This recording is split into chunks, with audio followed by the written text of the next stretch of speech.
Hello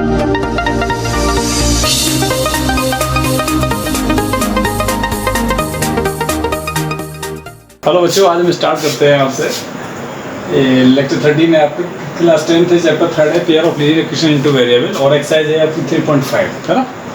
lecture आपका 13 है, class 10th है, चैप्टर 3 है आपका pair of linear equations into variable, exercise 3.5 है। और इस पर एक्चुअली हम बात करेंगे क्रॉस मल्टीप्लिकेशन मेथड पे। Cross multiplication method that is वज्र गुणनखंड विधि है ना।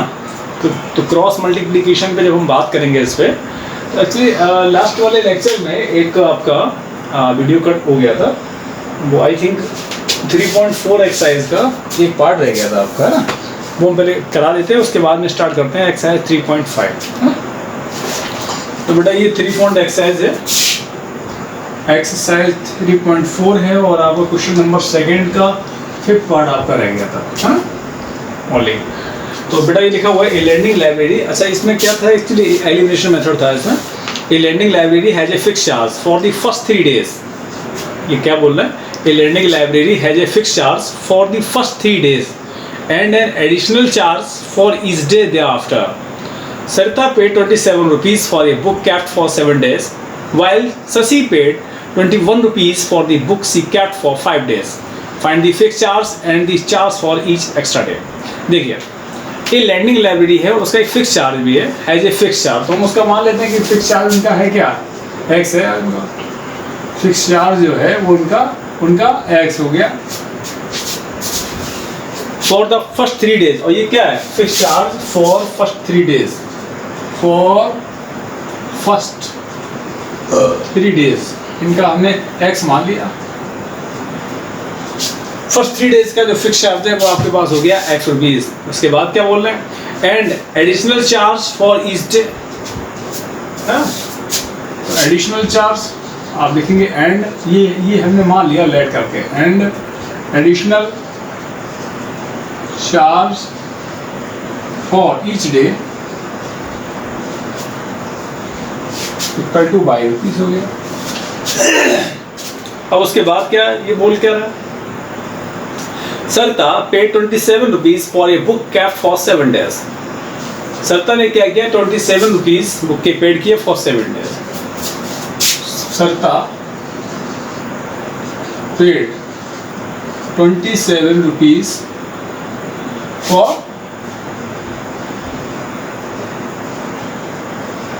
7 days. अब देखिए जरा, तो चूंकि फर्स्ट जो फिक्स चार्ज है फॉर फर्स्ट 3 डेज, तो इसको हम लिखेंगे क्या, 7 डेज को लिखेंगे 3 प्लस का 4 हो गया आपके पास।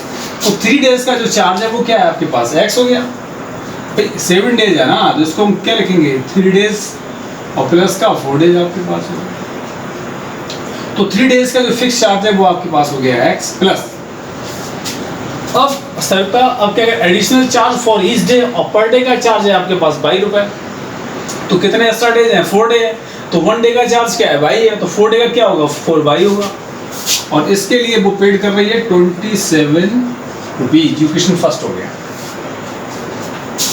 है ना। आगे देखिए, आगे क्या बोल रहे हैं भाई, आगे ये बोल रहे हैं भाई सरता ने क्या किया, 27 रुपीज दिए हैं, 27 रुपीज पेड किया है 7 दिन के, 7 डेज उन्होंने बुक को रखा है। तो 7 डेज रखा है तो 3 डेज तो हो गया इसके लिए, और 4 डेज जो रह गया, तो 3 डेज का फिक्स चार्ज एक्स हो गया, 4 डेज आपका बचता है। तो 1 डे का चार्ज क्या है बेटा, बाई रुपीज है, तो 4 डे का क्या होगा, 4 बाई होगा। इन दोनों को मिला के हो गया 27 रुपीज। ये क्वेश्चन फर्स्ट आ गया। उसके बाद हम बात कर लेते हैं के सेकंड में। तो अब क्या बोल रहे हैं, वाइल शशि पेड, और शशि ने while Shashi paid 21 rupees for the books he kept for 5 days. अब इन्होंने क्या किया, शशि ने इन्होंने 21 रुपीज को पेड किया 5 डेज के लिए। तो 5 को भी तो हम ब्रेक कर लेंगे, 3 डेज प्लस 2 डेज हो गया।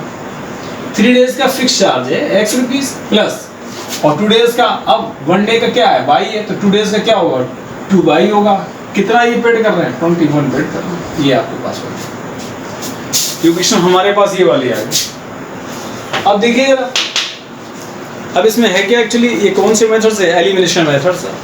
अब इसको हमें एलिमिनेशन मेथड से हमें इसे सॉल्व करना है। जैसे फॉर एग्जांपल हमारे पास जो फर्स्ट इक्वेशन है वो ये आ गया x + 4y = 27 आ गया, x + 2y = 21 आ गया। इन दोनों इक्वेशन को मैं सॉल्व करना है, मींस क्या है, x और y की वैल्यू फाइंड आउट करना है, बट किससे? एलिमिनेशन मेथड से। तो एलिमिनेशन मेथड हमने आपको ये बताया था, एलिमिनेटिंग मेथड हमने आपको ये बताया था कि इसमें किसी एक वेरिएबल को हमें गायब करना होता है, एलिमिनेट करना होता है।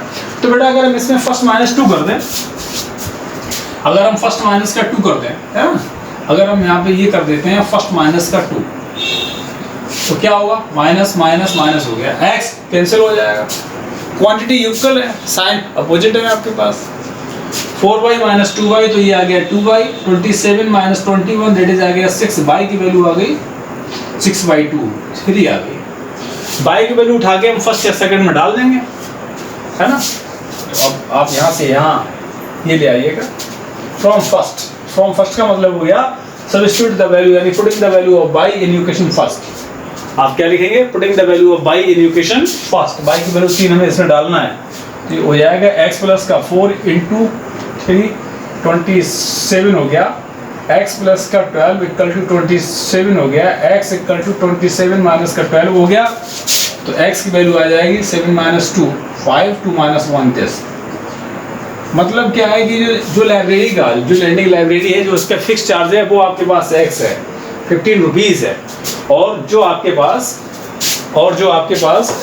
जो पर डे का एडिशनल चार्ज है वो 22 रुपीज़ आपने मान रखा था, तो y आपके पास आ गया 3 रुपीज़ पर डे का ये चार्ज है, ये लाइब्रेरी का है। तो आज हमने जो यहाँ पे बात करी, ये क्योंकि लास्ट लेक्चर था, लेक्चर 12 में ये वाला पार्ट आपका रह गया था, तो उसी पे हमने बात की है एक्चुअली, तो उसका ये पार्ट हो गया। अब हम स्टार्ट करते हैं 3.5 एक्सरसाइज, है ना। ओके, अब हम बात कर लेते हैं बेटा क्रॉस मल्टीप्लिकेशन मेथड पे, है ना। सबसे पहले आपने ये पढ़ा सब्स्टिट्यूशन मेथड, उसके बाद में आपने पढ़ा एलिमिनेशन मेथड, एलिमिनेटिंग से, उसके बाद में अब आप पढ़ रहे हैं क्रॉस मल्टीप्लिकेशन मेथड। देखिए एक्चुअली ये बड़ा इंपॉर्टेंट है आपका, है ना। तो इसमें है क्या, जैसे आपके पास 2 इक्वेशन दिए गए होते हैं, थोड़ा ओरली समझा देते हैं, है ना, लिखवाएंगे नहीं, इसमें क्वेश्चन लगवाएंगे तो समझ में आएगा ऑटोमेटिकली आपका, ना, बहुत ज़्यादा नहीं, फिर फालतू चक्कर में अब रहना नहीं है। तो a1x प्लस का b1y प्लस का c1 = 0 हो गया, और a2x प्लस का b2y प्लस का c2 = 0 हो गया। ये आपके pair of linear equation in 2 variable दिए गए होते हैं। अब हम करते क्या है, इनको क्रॉस मल्टीप्लिकेशन मेथड से, यानी बच्चे प्रोडक्शन विधि से हमें सॉल्व करते कैसे हैं, देखिए x अपॉन माइनस का y अपॉन = 1 अपॉन ये लिख देते हैं, है ना। अब देखिए x अपॉन, तो x वाले ये टर्म हम गायब कर लेते हैं, छिपा लेते हैं। अब ऐसा सबसे पहले ये होता है ना, ये फर्स्ट नंबर पे हो गया, ये सेकेंड नंबर पे, मीन्स तो y का कोफिशिएंट क्या है, b1 c2, आप लिखेंगे b1 c2 माइनस, इसके बाद आप लगेगा minus b1 c2 minus b2 c1, same यही रहेगा, माइनस y अपॉन इस वाली बात a1 c2 minus a2 c1, और ये 1 upon a1 b2 minus a2 b1। यही क्रॉस मल्टीप्लिकेशन मेथड है, और इसी से हम x और y की वैल्यू फाइंड आउट कर लेते हैं। अब देखिए इसे हम इसमें समझाएं उससे ज़्यादा बेहतर है अगर हम इस पे डिपेंड, इसके बेस जो क्वेश्चन है अगर हम उन पे काम करेंगे तो समझ में आपको बहुत अच्छे से आएगा, है ना।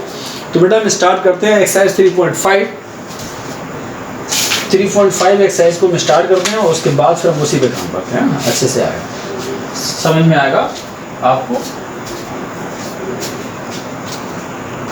देखिए एक्सरसाइज 3.5 है, फर्स्ट क्वेश्चन 3.5 एक्सरसाइज है, क्वेश्चन नंबर फर्स्ट है, और ये बोल क्या रहा है, which of the following pair of linear equations has unique solution। Unique solution के लिए हमने कंडीशन आपसे ये कही थी, आपसे ये बताई थी कि जैसे आपके पास a1 x प्लस का b1 y प्लस का c1 = 0 और a2 x प्लस का b2 y प्लस का c2 = 0 दिया गया होता है। तो यूनिक सॉल्यूशन के लिए a1 upon a2 is not equal to b1 upon b2, ये कंडीशन आनी चाहिए। ये यूनिक सॉल्यूशन की बात की थी हमने आपसे। फिर हमने आपसे ये कहा था नो सॉल्यूशन के लिए, फिर हमने आपसे ये कहा था नो सॉल्यूशन के लिए, तो नो सॉल्यूशन के लिए हमने आपसे कहा था a1 upon a2 equal to b1 upon b2 is not equal to c1 upon c2। ये पैरेलल लाइन की कंडीशन होती थी शायद, और इसके लिए हमने आपसे कहा था no solution, that is inconsistent होता था, सिस्टम हमारा इनकंसिस्टेंट होता था। और फिर हमने कहा था infinitely many solution, infinitely many solution, उसके लिए कंडीशन होती थी a1 upon a2 equal to b1 upon b2 equal to c1 upon c2, coincident line. तो ये इससे सिस्टम आपका कंसिस्टेंट होता था। फिलहाल हम यूनिक सॉल्यूशन की बात कर रहे हैं, तो हमें ये देखना है ना। चलिए, तो कह रहा है which of the following pair of linear equations has unique solution, which of the following pair of linear equations has unique solution या नो सॉल्यूशन और इनफाइनाइटली मेनी सॉल्यूशन, ये हमें बताना है, एक्सप्लेन करना है। In case there is a unique solution, अगर unique solution है तो find it by using cross multiplication, तो हमें क्रॉस मल्टीप्लिकेशन से मेथड से हमें इसे सॉल्व करना है। तो देखिए बेटा, फर्स्ट वाला पार्ट, जैसे फर्स्ट पार्ट है आपका ये वाला, ये लिखा है x minus 3y minus 3 is equal 0, और दूसरा वाला क्या है आपके पास 3x minus 9y minus 2 is equal 0 है। हम बेटा कंपेरिजन कर लेते हैं, इसका कंपेरिजन कर लेंगे उससे, a1x प्लस का b1y प्लस का c1 इक्वल टू 0, a1 की वैल्यू 1 आ गई, b1 की वैल्यू माइनस का 3 आ गई, c1 की वैल्यू माइनस का ये आ गया 3 आ गई। इसमें इसकी कंपेरिजन कर लेंगे a2x प्लस का b2y प्लस का c2 इक्वल टू 0 से, a2 3 हो गया, b2 माइनस 9 हो गया, c2 माइनस का 2 हो गया। अब क्या है, अब हम पहले चेक कर लेते हैं। अगर हम चेक करेंगे a1 अपॉन a2 तो क्या आएगा 1 अपॉन 3 आ गया, b1 अपॉन b2 की बात करेंगे माइनस 3 अपॉन माइनस 9 हो गया, 3 अपॉन 9 आ गया, 1 अपॉन 3 हो गया, और c1 अपॉन c2 की अगर हम बात करेंगे तो आपके पास माइनस 3 अपॉन माइनस 2 आ जाएगा, जिससे आपका 3 अपॉन 2 आ गया। मीन्स कंडीशन यहाँ पे बैठ कौन सी रही है, ये वैल्यू आपस में इक्वल है, ये वैल्यू इक्वल है, मीन्स आप लिखेंगे here a1 upon a2 is equal b1 upon b2 is not equal to c1 upon c2। इस केस में होता क्या है, unique solution, no solution, infinite many solution. Report क्या लगेगी आपकी, नो सॉल्यूशन। रिपोर्ट आपकी ये लगेगी नो सॉल्यूशन, यानी कि ये जो पेयर ऑफ लीनियर इक्वेशन है गिव्स नो सॉल्यूशन। बात समझ में आया? क्या लिखेंगे आप, so the given system of equations has no solution. So the given, भाई यही तो लिखेंगे ना, a1 upon a2 is not equal b1 upon b2 is not equal to c1 upon c2। So the given system of equation, so the given systems of equation has no solution. हमने आपसे बताया जब no solution होता है तो system हमारा होता कैसा है, इनकंसिस्टेंट, इनकंसिस्टेंट। और ये होता कब है, जब लाइन कैसी होती हैं, जब लाइन आपकी होती है पैरेलल लाइंस, तब आपके पास कोई सॉल्यूशन नहीं आता है। फिलहाल हमें इन पर बहुत ज़्यादा काम नहीं करना है, हमें यूनिक सॉल्यूशन होता तब हम क्रॉस मल्टीप्लिकेशन मेथड अप्लाई करते, यूनिक सॉल्यूशन नहीं है तो हमें उस मेथड के बारे में अभी बात नहीं करनी है ना। तो इस पर आपका ये यूनिक सॉल्यूशन नहीं है, इसलिए क्योंकि उसमें क्या रखा है ना, यूनिक सॉल्यूशन होगा तभी आप क्रॉस मल्टीप्लिकेशन आप लगाओगे। क्वेश्चन में हमसे यही तो बोल रहा है ना, which of the following pair of linear equations has unique solution, no solution और infinitely many solution. In case there is a unique solution, अगर यूनिक सॉल्यूशन है तो find it by using cross multiplication method. तो unique solution पे ही हम देखेंगे, तो इसमें आपका क्रॉस मल्टीप्लिकेशन मेथड नहीं लग पाएगा। चलिए दूसरे वाले पार्ट पे हम बात करते हैं इसके हम दूसरे वाले पार्ट पे बात कर लेते हैं बेटा। क्वेश्चन नंबर फर्स्ट का second part, question number first का सेकंड वाला पार्ट देखिए, फर्स्ट का सेकंड पार्ट ये आपसे बोल क्या रहा है बेटा, 2x plus y is equal 5, और दूसरा पार्ट क्या है 3x plus 2y is equal 8 हो गया। देखिए इसको लिखेंगे क्या, इसको लिखेंगे 2x plus y minus 5 is equal 0, और इसको 3x प्लस का 2y माइनस 8 इज इक्वल 0 होगी। यानी कि इसको जब हम लिखेंगे तब क्या लिखेंगे, इसी कंपेरिजन कर लेंगे, a1x प्लस का b1y प्लस का c1 इक्वल टू 0 और a2x प्लस का b2y प्लस का c2 इक्वल टू 0 से a1 की वैल्यू आ जाएगी 2, b1 की वैल्यू आ जाएगी 1 और c1 की वैल्यू आ जाएगी -5। इधर a2 की वैल्यू आ गई 3, b2 की वैल्यू आ गई 2 और c2 की वैल्यू आ गई -8। अब क्या है आपके पास, अब हम चेक कर लेते हैं कि a1 अपॉन a2 बेटा 2 अपॉन 3 आ जाएगा, b1 अपॉन b2 ये बेटा 1 अपॉन 2 आ जाएगा, c1 upon c2 minus 5 upon minus 8 that is 5 upon 8 आ जाएगा। इसकी जरूरत नहीं है, यहाँ हम देख रहे हैं a1 अपॉन a2 क्या b1 अपॉन b2 के इक्वल है, नहीं है, तो आप क्या लिखेंगे here a1 upon a2 is not equal to b1 upon b2। अगर ऐसी कंडीशन आती है तो हमारा सिस्टम यूनिक सॉल्यूशन देगा, हाँ या ना, तो आप क्या लिखेंगे, सो the given system of equations, so the given system of equations has unique solution, has unique solution, मतलब ये यूनिक सॉल्यूशन देगा। अब जब यूनिक सॉल्यूशन देगा अब हम अप्लाई करेंगे क्रॉस मल्टीप्लिकेशन मेथड से। तो जब क्रॉस मल्टीप्लिकेशन मेथड हम जब भी लगाते हैं जब हमने आपसे कहा है जब यूनिक सॉल्यूशन होता है तब, है ना। अब क्रॉस मल्टीप्लिकेशन अब हम काम कर लेंगे इस पे। भाई इक्वेशन हमारे पास कौन कौन सी आई है, ये वाली है और एक आपके पास ये वाली है, दो ही तो है ना। अब क्रॉस मल्टीप्लिकेशन में अब देखिए हमने आपसे कहा था x upon minus y upon equal to 1 upon, भाई यही है। देखिए जैसे अब थोड़ा सा हम इसे साफ कर ले, यहाँ के बाद थोड़ा सा ऊपर देखिए आप, है ना। आप देखेंगे बाई क्रॉस मल्टीप्लिकेशन मेथड से, है ना। उसके बाद आप देखेंगे by cross multiplication method. Now using by cross multiplication method, cross multiplication method। देखिए हमने आपसे कहा था x upon minus y upon और 1 अपॉन। अब देखिए हुआ तो ये करिएगा आप इस थोड़ा सा इस इक्वेशन फर्स्ट है इसको आप यहाँ ले आओ तो थोड़ा सा आसानी रहेगी आपको। 2x plus by minus 5 is equal 0 हो गया। अब देखिए x को आपने छुपा लिया, बाई का कोफिशिएंट क्या है 1 इंटू माइनस 8, 1 इंटू माइनस 8 हो गया, माइनस का 2 इंटू माइनस 5 हो गया, 2 इंटू माइनस 5 हो गया।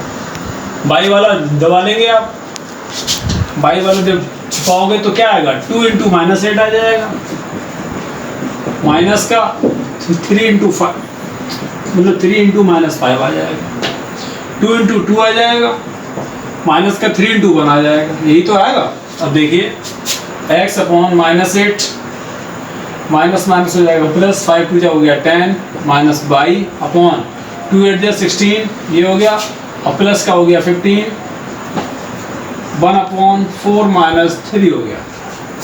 अब देखिए x अपॉन आ जाएगा 2 minus y upon minus 1 equal to 1 upon 1 आ गया, इससे कैंसिल हो गया। x upon 2 equal to y upon 1 equal to 1 upon 1। इसकी कंपेरिजन इसके साथ कर लेंगे तो x अपॉन 2 इक्वल टू आ जाएगा 1, x की वैल्यू आ गई 2। अब उसके बाद क्या है भाई, जैसे ये है आपका, अब जैसे यहाँ पे हम देख लेते हैं ये आपका आ गया x upon 2 equal to y upon 1 equal to 1 आ गया, तो इसको ले लेंगे इसके साथ, x अपॉन 2 इक्वल टू 1 आ गया, x की वैल्यू आ गई 2 और बाई, और फिर इसको इसके साथ भी ले लेंगे, बाई अपॉन 1 इक्वल टू 1 आ गया तो बाई की वैल्यू आ गई 1। अब हम यहाँ से ये देख रहे हैं कि x की वैल्यू 2 आ गई, बाई की वैल्यू 2 आ गई। यानी कि जो हमारे इक्वेशन फर्स्ट एंड सेकंड दिए गए थे वो सबसे पहले हमें चेक ये करना है कि यूनिक सॉल्यूशन है, नो सॉल्यूशन है। कि इनफाइनाइट मैनी सॉल्यूशन है। अगर यूनिक सॉल्यूशन है तब हमें क्रॉस मल्टीप्लिकेशन मेथड इस्तेमाल करना है। तो ऐसे हमारी जो इक्वेशन दिए गए थे उनकी x की वैल्यू 2 आ गई और y की वैल्यू 1 आ गई। चलिए ठीक है, आप इसे नोट कीजिए। अगला क्वेश्चन हम बात करते हैं क्वेश्चन नंबर फर्स्ट का third part. Question number first का थर्ड वाला पार्ट देखिए, ये इक्वेशन आपको दिए गए हैं। तो सबसे पहले करना क्या है बेटा, ये लिखा है 3x - 5y - 20 = 0 इक्वेशन फर्स्ट हो गया। और इसको हम लिखेंगे 6x - 10y - 40 = 0 ये इक्वेशन हो गया और सेकंड वाला हो गया। अब हम कर क्या रहे हैं बेटा, इसकी कंपैरिजन कर लेंगे। इससे compare with a1x + b1y + c1 = 0। a1 की वैल्यू आ जाएगी 3, b1 की वैल्यू -5 और c1 की वैल्यू -20 हो गया। इधर इसी कंपेरिजन कर लेंगे a2x + का b2y + का c2 = 0 से a2 की वैल्यू आ जाएगी 6, b2 की वैल्यू -10 और c2 की वैल्यू -40 आ गया। अब हम चेक कर लेते हैं यहाँ पर a1/a2, तो ये आएगा 3/6 दैट इज 1/2 आ गया। b1/b2 तो ये -5/-10 दैट इज 1/2 आ जाएगा। और c1/c2 -20/-40 दैट इज 1/2 आ जाएगा। हम क्या देख रहे हैं, हियर वी सी दैट, अब देखो क्या, here we see that a1/a2 here a1/a2 = b1/b2 = c1/c2। और ये कंडीशन होती कब है भाई, a1/a2 = b1/b2 = c1/c2। ये कब होती है, ये होती है जब लाइन कैसी होती है, कॉन्सिडेंट लाइन, कॉन्सिडेंट लाइन। और जब कॉन्सिडेंट लाइंस होती हैं तब हम क्या बोलेंगे, infinite many solution. The system has given infinite many solution.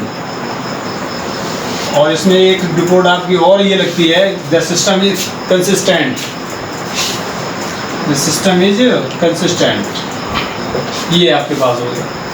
हाँ, तो चूंकि इसमें यूनिक सॉल्यूशन नहीं है इसलिए इसमें क्रॉस मल्टीप्लिकेशन मेथड अप्लाई नहीं होगा।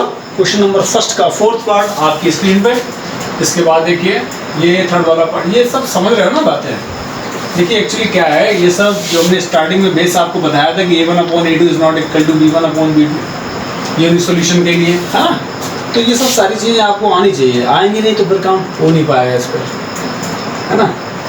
ये है, चलिए क्वेश्चन नंबर फर्स्ट का फोर्थ पार्ट आप देखिए इस पर।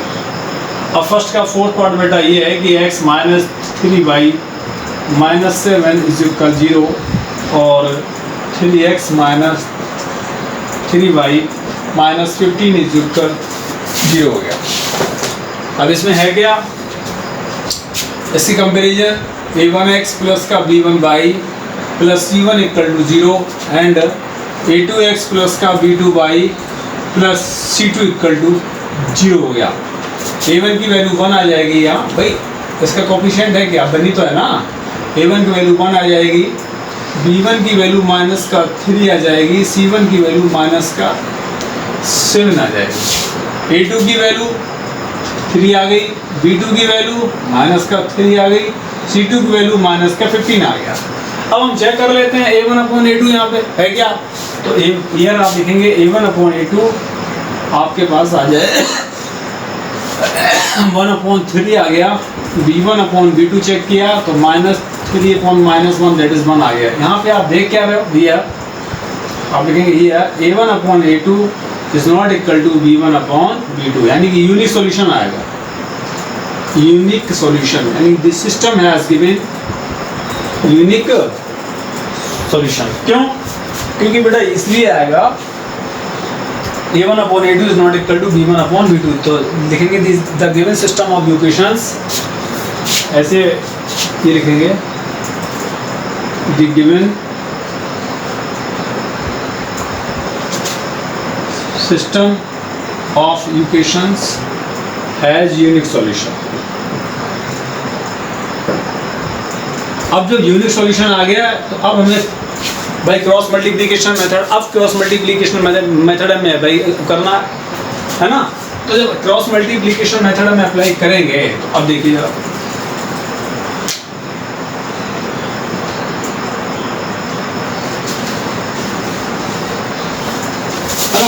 अब हमारा ये आपका फर्स्ट था और दूसरा वाला इसके नीचे ये ले आता है।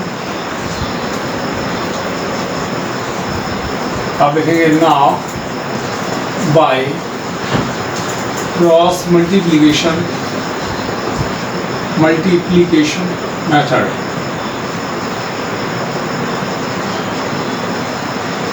अब ये क्या है भाई, x upon minus y upon 1 upon.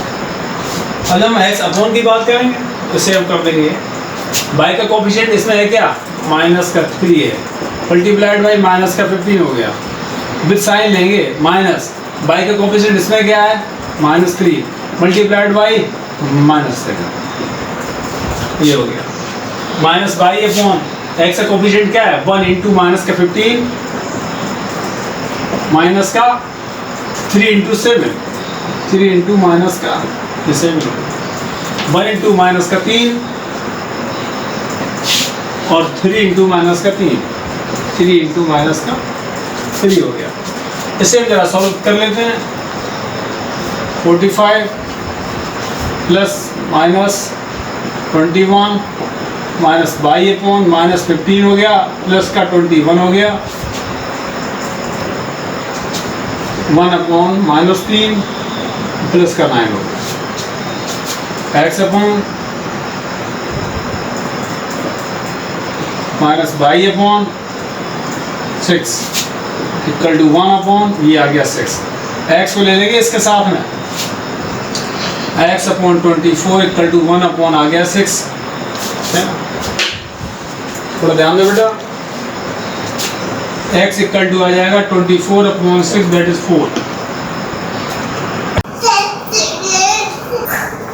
अब देखिए अब ये आ गया x इज इक्वल 24 अपॉन 6 आ गया, तो x की वैल्यू 4 आ गई इसमें, यानी x यहाँ से आ गया ये 4 हो गया। अब हम ये ले लेते हैं, तो minus y upon 6 equal to 1 upon ये 6 आ गया, 6 कैंसिल, बाई की वैल्यू माइनस का ये 1 आ गई। तो अब है क्या, अब आपका ये है कि x की वैल्यू 4 और बाई की वैल्यू -1 आ गई आपकी, यानी कि ये क्रॉस मल्टीप्लिकेशन मेथड आपका जब ही अप्लाई हो पाएगा जब आपका यूनिक सॉल्यूशन देगा। और यूनिक सॉल्यूशन कब देगा, जब आपके two pair of linear equations a1x + b1y + c1 = 0 and a2x + b2y + c2 = 0, जब in that situation a1 upon a2 is not equal to b1 upon b2, in this case we get unique solution, है ना।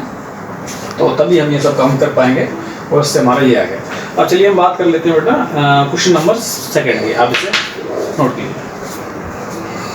देखिए question number 2 जब हम बात करेंगे तो इसमें लिखा है बेटा, for which values of a and b, for which values of a and b does the following pair of linear equations have an infinite number of solution, have an infinite number of solution. ये हमारे pair of linear equation दिए गए हैं। जैसे अब पहला वाला क्या है, पहला वाला ये है 2x + 3y - 7 = 0 हो गया। इससे क्या है, इसकी कंपेरिजन कर लेंगे बेटा, a1x + b1y + c1 = 0 से, है ना। तो यहाँ से a1 की वैल्यू आ जाएगी 2, b1 की वैल्यू 3, c1 की वैल्यू -7 आ गई। दूसरी चीज़ क्या है, अब इसकी कंपैरिजन कर लेंगे। जैसे इसे देखेंगे क्या, इसे हम बेटा लिख सकते हैं a - bx + a + by और माइनस का 3a + b - 2, इसको वहाँ से यहाँ ले आए, = 0 हो गया। इस इक्वेशन को भी कंपैरिजन कर लेंगे, a2x comparing with a2x + b2y + c2 = 0। यहाँ से हमें ये मिल रहा है a2 = a - b, b2 = मिल रहा है a + b और c2 = मिल रहा है माइनस का 3a + b - 2, ये मिल रहा है आपके पास। अब क्या है इसमें, अब आपका ये है, अब क्या कर रहा है, फॉर ये कर रहा है have an infinite number of solution, for an infinite number of solution. इसके लिए होता क्या है, इसके लिए कंडीशन हमने आपको ये बताएगी कि जब आपके दो equation a1x + b1y + c1 = 0 and a2x + b2y + c2 = 0 दिए गए होते हैं, तब इनफाइनाइट नंबर ऑफ सॉल्यूशन कैसे होता है, होता क्या। तो उसके लिए कंडीशन ये थी आपके पास कि a1 upon a2 = b1 upon b2 = c1 upon c2, ये कंडीशन होती है इसमें, यही तो होती है। अब हम इसमें वैल्यू को डाल देते हैं। a1 की वैल्यू है क्या बेटा 2 upon a2 की वैल्यू क्या है a - b, b1 की वैल्यू 3 है, B2 की वैल्यू क्या है a प्लस बी, C1 की वैल्यू -7 है, C2 की वैल्यू क्या है माइनस का 3a प्लस बी माइनस का 2 हो गया। अब क्या है इसमें, अब इसमें ये हो गया, ये कंडीशन आ गई 2 upon a minus B is equal 3 upon a plus B is equal 7 upon 3a plus b minus 2। एक बार हम इसको ले लें, एक बार इसको ले लें। अब इसमें क्या हो गया, एक बार हम इसको पेयर ले लेते हैं, इसको ले लिया तो इसको हम लेंगे तो आएगा क्या 2 upon a minus B is equal 3 upon a plus B आ गया, क्रॉस मल्टीप्लाई होगा तो 2 into a plus B is equal आ जाएगा 3 इंटू a माइनस बी हो गया। इसका मतलब 2a plus 2b is equal 3a minus 3b हो गया। ठीक है, इसको यहाँ ले आए बेटा, 3a माइनस 2a को वहाँ ले गए, या फिर ऐसा करो ये सब एक साइड में ले आओ, 2a plus 2b minus 3a plus 3b is equal 0 आ गया। 2a माइनस का 3a माइनस a हो गया, 2b प्लस का 3b तो 5b हो गया, इज इक्वल 0 हो गया। यहाँ से हम लिख सकते हैं a इक्वल टू 5b आ गया, a की वैल्यू 5b आ गई आपके पास। अब देखिए, अब हम जरा इसको लेंगे, दोनों को ना हो, हमने आपसे कहा था इसको लेंगे 3 upon a plus B is equal 7 upon 3a plus b minus 2 हो गया। क्रॉस मल्टीप्लाई जब होगा तो ये बेटा हो जाएगा 3 3 या 9a प्लस का 3b minus 6 is equal 7a plus का 7b हो गया। सबको यहाँ ले आते हैं, 9a minus 7 plus 3b minus का 7b इज इक्वल भेज देते हैं, ये आपका हो गया 6 हो गया। ये आ जाएगा 2a और ये माइनस का 4b इज इक्वल हो गया 6। हम 2 से अगर मल्टीप्लाई भी करना, 2 से डिवाइड करना चाहेंगे, dividing by 2 on both side, तो ये आ जाएगा a minus 2b is equal 3 आ गया। a की वैल्यू हम यहाँ से डाल देते हैं, है ना, a की वैल्यू हम यहाँ से डाल देते हैं, तो a की जगह आप रखेंगे 5b minus 2b is equal 3 आ गया, 3b इज इक्वल 3 आ गया, b की वैल्यू 1 आ गई। यहाँ से जानते हैं b की वैल्यू 1 आ गई। अब इस b की वैल्यू क्यों, ये आपने वैल्यू को इसमें पुट कर दिया इसमें, a is equal 5b, a की जगह 5b हमने, आप क्या लिखेंगे putting the value of a equal to 5b in this, तो हमने डायरेक्टली इसमें कर दिया। अब b की वैल्यू 1, अब आप क्या लिखेंगे नाउ, भाई a इज इक्वल टू है क्या आपके पास 5b है, a is equal 5 into b की वैल्यू 1 है तो आपके पास 5 आ गया, a की वैल्यू 5 हो गई और b की वैल्यू ये 1 हो, ये आपके पास हो गया। यानी इनफाइनाइट कह रहा है for which values of a and b, a और b की किस वैल्यू के लिए, तो आप लिखेंगे a की वैल्यू 5 और b की वैल्यू 1 के लिए does the following pair of linear equations have an infinite number of solution हो गया।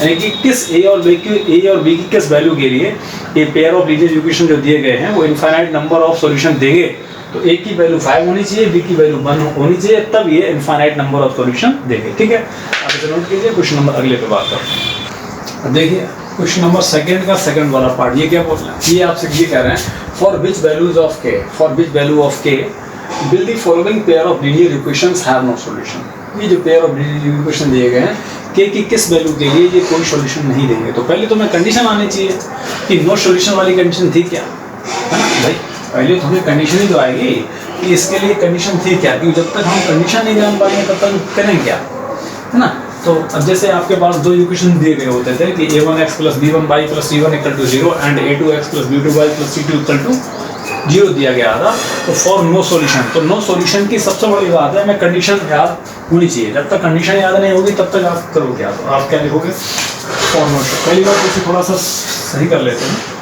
3x plus y minus 1 equal to 0, और इसको हम ये लिखेंगे 2k माइनस 1x, है ना, 2k minus 1x plus k minus 1y minus 2k plus 1 is equal 0 हो गया। कंपेरिजन कर लेते हैं इसकी, इसकी कंपेरिजन करेंगे a1x प्लस का b1y प्लस का c1 इक्वल टू 0, a1 की वैल्यू 3 हो गई, b1 की वैल्यू 1 हो गई, c1 की वैल्यू माइनस 1 हो गई, है ना। और इसकी कंपेरिजन कर लेंगे बेटा a2x प्लस का b2y प्लस का c2 इक्वल टू 0, यहाँ से है क्या a2 की वैल्यू आ जाएगी 2k माइनस 1, b2 की वैल्यू आ जाएगी k माइनस 1 और c2 की वैल्यू आ जाएगी माइनस 2k प्लस का 1 आ गया। तो हमने आपको ये बताया था, अब बात करते ये हो गया अब फॉर नो सॉल्यूशन, है ना। अब आप क्या लिखेंगे फॉर नो सॉल्यूशन। कंडीशन याद है ना आपको? फॉर नो सॉल्यूशन के लिए कंडीशन होती कौन सी है? फॉर नो सॉल्यूशन के लिए कंडीशन होती है a1 upon a2 is equal b1 upon b2 is not equal to c1 upon c2 हो गया। ये कंडीशन होती है। तो हम पहले वैल्यू को इसमें चेक कर लेते हैं। तो अब क्या है इसमें, a1 की वैल्यू क्या है 3 अपॉन a2 की वैल्यू क्या है 2k माइनस 1 है, b1 की वैल्यू 1 है, b2 की वैल्यू क्या है k माइनस 1 है, and is not equal to c1 की वैल्यू माइनस 1 है और c2 की वैल्यू माइनस का 2k प्लस का 1 है।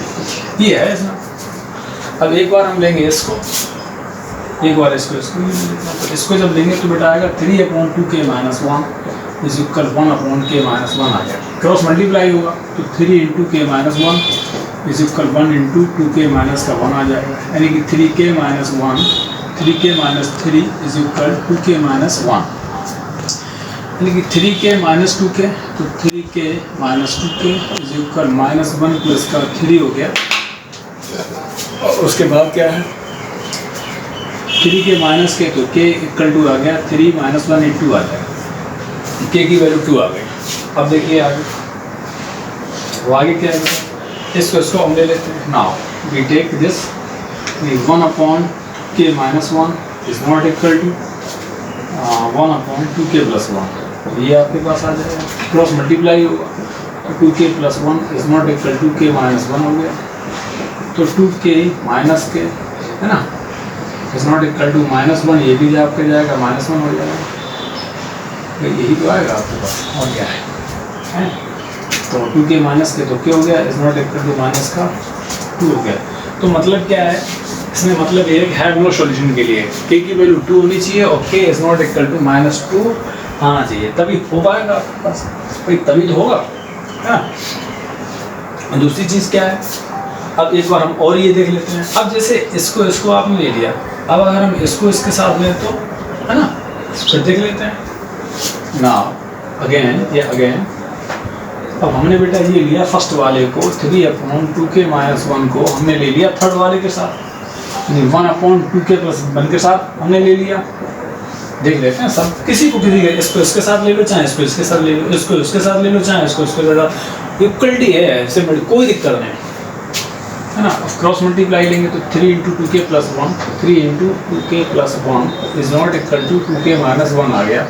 तो 6k प्लस का 3 is not equal to 2k minus 1 हो गया।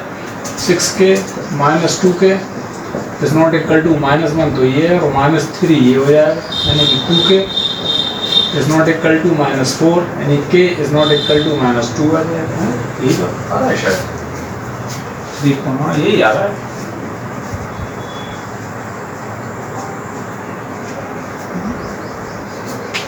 वही 6k प्लस का 3 is not equal to 2k minus 1, 6k minus 2k, अरे 6k माइनस 2k ये 4k आएगा आपके पास भैया, is not equal to minus 4। तो यहाँ से k की वैल्यू आ जाएगी is not equal to minus 1, यानी कि ये कह रहे थे कि for which value of k will the following pair of linear equation have no solution, यानी k की किस वैल्यू के लिए ये जो है pair of linear equation no solution देगा। k की किस वैल्यू के लिए देगा, तो k की आप क्या लिखेंगे, hence the given system of linear equation, आप क्या लिखेंगे, hence the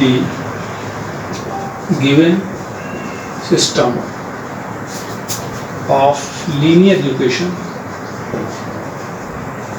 hence the given system of linear equation, hence the given system of linear equation has no solution, है ना। तो आप लिखेंगे इसमें, लिखेंगे हैज नो सॉल्यूशन। अब ये देंगे कब, नो सॉल्यूशन कब देंगे, जब k इक्वल टू 2 होगा, है ना, and k is not equal to minus 2 होगा, और and k is not equal to minus का 1 होगा, तभी ये दे पाएगा। कहने का मतलब क्वेश्चन क्या कह रहा था कि pair of linear equation question ने दिए, कह रहा है k की किस वैल्यू के लिए ये नो सॉल्यूशन देंगे। तो हमने क्या किया, कंपैरिजन कर लिया, a1x plus b1y plus c1 equal to 0 और a2x plus b2y c2 equal to 0 से। फॉर नो सॉल्यूशन की कंडीशन होती है कि a1 upon a2 is equal b1 upon b2 is not equal to c1 upon c2 आपके पास होता है आपके पास। तो उससे हमने फिर ये इसको साथ में ले लिया, पहले इसको ले लिया तो k की वैल्यू 2 आ गई, इसको ले लिया k की माइनस 2 आ गई, फिर हमने फर्स्ट वाले को थर्ड वाले के साथ ले लिया, k की माइनस 1 आ गई। तो k की 3 वैल्यू मिल रही है, यानी k की 2 वैल्यू होनी चाहिए, नो सॉल्यूशन देगा, k की -2 नहीं होनी चाहिए, k की -1 नहीं होनी चाहिए। तब हमने लिखा hence the given system of linear equation has no solution if k equal to 2, if k equal to 2 and k is not equal to -2 and k is not equal to -1। ये आपका k की ये value है, ठीक। अब इसे note कीजिए। Question number 3 पे बात करें। क्वेश्चन नंबर 3 पे बात कर रहे हैं। क्वेश्चन नंबर 3 ये बोल रहा है आपसे कि solve the following pair of linear equations by the substitution method and cross multiplication method. दोनों मेथड से हमें ऐसे सॉल्व करना है आपको। तो सबसे पहले हम सब देखिए सब्स्टिट्यूशन मेथड हमने कर दिया, लेकिन फिर हम कर दे रहे हैं क्योंकि ये दोनों से कहा गया है। तो सबसे पहले बेटा हम जैसे इक्वेशन ये फर्स्ट है और ये सेकंड, हम सबसे पहले जब करेंगे तो सब्स्टिट्यूशन मेथड से ये करेंगे, इसको सब्स्टिट्यूशन मेथड है ना, ये हो गया सब्स्टिट्यूशन मेथड हो गया। अब सब्स्टिट्यूशन मेथड से करना क्या है, तो आपके पास दो इक्वेशन है आपके पास, एक फर्स्ट है एक सेकंड है। सब्स्टिट्यूशन मेथड में क्या होता था, किसी एक इक्वेशन से फर्स्ट या सेकंड से किसी एक वेरिएबल की वैल्यू निकाल के दूसरे वाले में डाल देते। तो आप क्या क्या लिखेंगे, फ्रॉम फर्स्ट। आप लिखेंगे फ्रॉम फर्स्ट। जैसे हम y की वैल्यू फाइंड आउट करना चाहें तो 5y इक्वल टू हो जाएगा 9 माइनस का 8x, ये y इक्वल टू हो गया 9 माइनस 8x अपॉन 5 हो गया। इस वैल्यू को इक्वेशन 2 में डालना है, तो आप कहेंगे substitute the value of y, substitute the value of y in equation 2, in equation 2। देखिए अब y की वैल्यू इसमें आपने डाला, तो ये एक्चुअली 2 है क्या, 3x plus 2y equal to 4, यही आपका 2 है। तो 3x प्लस का 2 और y की वैल्यू क्या है 9 माइनस 8x अपॉन का 5 है इक्वल टू 4 हो गया, यानी कि 3x प्लस का 2 9 जा 18 माइनस 2 8 जा 16x अपॉन 5 हो गया इक्वल टू 4 आ गया। 5 का मल्टीप्लाई कर लिया एलसीएम लेंगे ना, तो 15x आ जाएगा plus 18 minus 16x upon 5 equal to आपके पास ये 4 आ गया। अब क्या है, 5 को इस साइड में भेज देंगे 5 को, तो 15x minus 16x minus x हो गया प्लस 18 इज इक्वल 5 4 जा 5 इंटू 4 इक्वल टू 20 हो गया, यानी कि minus x plus 18 equal to 20 हो गया, minus x equal to 20 minus 18 that is 2 आ गया। तो x की वैल्यू यहाँ से -2 आ जाती है, x की वैल्यू -2 आ गई। अब इस x की वैल्यू को चाहे तो फर्स्ट में डाल दो चाहे 2 में डाल दो। अब देखिए हाँ, फिर क्या लिखेंगे, now substitute the value of y to the value or नहीं sorry value of x in equation 2। तो अब इसमें रखेंगे, एक्चुअली 2 है क्या, 3x plus 2y equal to 4 है, तो 3 इंटू x की वैल्यू क्या है -2 है, प्लस का 2y इक्वल टू 4 हो गया, तो यही तो है ना। अब इसके बाद क्या होगा भैया, -6 प्लस का 2y इक्वल टू 4 हो गया, 2y इक्वल टू आ जाएगा 4 प्लस का 6 इक्वल टू 10 हो गया, y की वैल्यू 10 अपॉन 2 इक्वल टू 5 आ गई, तो y की वैल्यू 5 आ गई, यही हो गया आपका सब्स्टिट्यूशन मेथड है, हो चुका है। यानी इससे इसकी वैल्यू x की वैल्यू आ गई -2 और y की वैल्यू आ गई 5। ये सब्स्टिट्यूशन मेथड आपका हो गया। अब इसी क्वेश्चन को हम बेटा सॉल्व करेंगे किससे, अब इसी क्वेश्चन को हम सॉल्व करेंगे क्रॉस मल्टीप्लिकेशन मेथड से। अब देखिए cross multiplication method, solve the following pair of linear equation by the substitution method and cross multiplication method. तो सब्स्टिट्यूशन तो हो गया, हम क्रॉस मल्टीप्लिकेशन वाले पे बात करते हैं। देखिए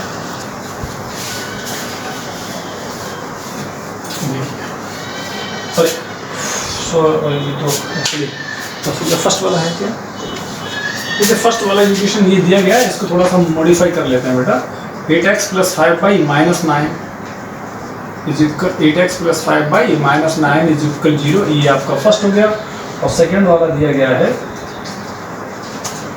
3x प्लस 2y और माइनस 4 इज इक्वल 0, ये आपको सेकंड वाला दिया गया है। अब क्या है इसमें, अब हम क्या करेंगे, क्रॉस मल्टीप्लिकेशन। अब हमें किससे करना है, क्रॉस मल्टीप्लिकेशन मेथड से, multiplication method. Cross multiplication method पे हम जरा देख लेते हैं इसमें क्या है। तो इसमें बेटा क्या है, x upon minus y upon equal to 1 upon, है ना, यही तो होता है ना। अब एक्स अपॉन मतलब वाई का कोफिशिएंट है क्या यहाँ, भाई हमने आपसे क्या कहा था, पहले ये चलता है फर्स्ट नंबर पे, उसके बाद में माइनस साइन लगाते हैं और सेकंड नंबर पे ये चलता है, पहले ये माइनस ये, तो फर्स्ट ये सेकंड वो है, तो 5 इंटू माइनस 4, 5 इंटू माइनस का 4 आ गया, minus 2 into minus 9, 2 into minus का ये 9 वाई अपॉन 8, एक्स का कोफिशिएंट क्या है 8 और यहाँ कांस्टेंट टर्म क्या है -4, तो 8 इंटू माइनस 4, 8 इंटू माइनस का 4 हो गया, माइनस का 3 इंटू माइनस 9, 3 इंटू माइनस का 9 हो गया, 8 इंटू 2, 8 इंटू 2 हो गया, माइनस का 3 इंटू 5 हो गया, 3 इंटू 5, ये सब कहानी है। अब देखिए एक्स अपॉन 5 4 जा 20 माइनस का प्लस का 18 हो गया equal minus y upon minus का 32 हो गया प्लस का 27 हो गया इक्वल 1 अपॉन 16 माइनस का 15 हो गया, यानी x upon -2 equal minus y upon -5 equal 1 upon 1, इससे ये कैंसिल हो गया, तो एक्स अपॉन -2 ध्यान दीजिए वाई अपॉन 5 इक्वल टू 1 हो गया। अब क्या है ये एक्स की कंपेरिजन कर लेते हैं, तो एक्स अपॉन -2 इक्वल टू 1 आ जाएगा, तो एक्स की वैल्यू माइनस का 2 आ गई, ठीक है ना। उसके बाद और क्या है, अब इसकी कंपेरिजन कर लेते हैं, तो y अपॉन 5 इक्वल टू 1 है, तो y की वैल्यू 5 आ गई, यानी दोनों से वैल्यू सेम आई। क्रॉस मल्टीप्लिकेशन मेथड हो या सब्स्टिट्यूशन मेथड हो, वैल्यू या एलिमिनेशन मेथड हो, रिड्यूसिंग मेथड हो, आगे आपको पढ़ने को मिलेगा, किसी भी मेथड हो, कोई सा भी मेथड हो, बट वैल्यू आपकी सभी मेथड से सेम आएगी, है ना, अगर कैलकुलेशन ठीक है तो वही आपसे कह रहे थे कि solve the following pair of linear equations by the substitution and cross multiplication method. तो हमने सब्स्टिट्यूशन मेथड को पहले सॉल्व कर दिया, उससे भी x की वैल्यू -2 y की वैल्यू 5 आई थी, और क्रॉस मल्टीप्लिकेशन से उन्हीं इक्वेशन को हमने सॉल्व किया, उससे भी x की वैल्यू -2 और y की वैल्यू 5 आई है। क्वेश्चन नंबर 3 आप नोट कीजिए, आगे हम बात करते हैं क्वेश्चन नंबर 4।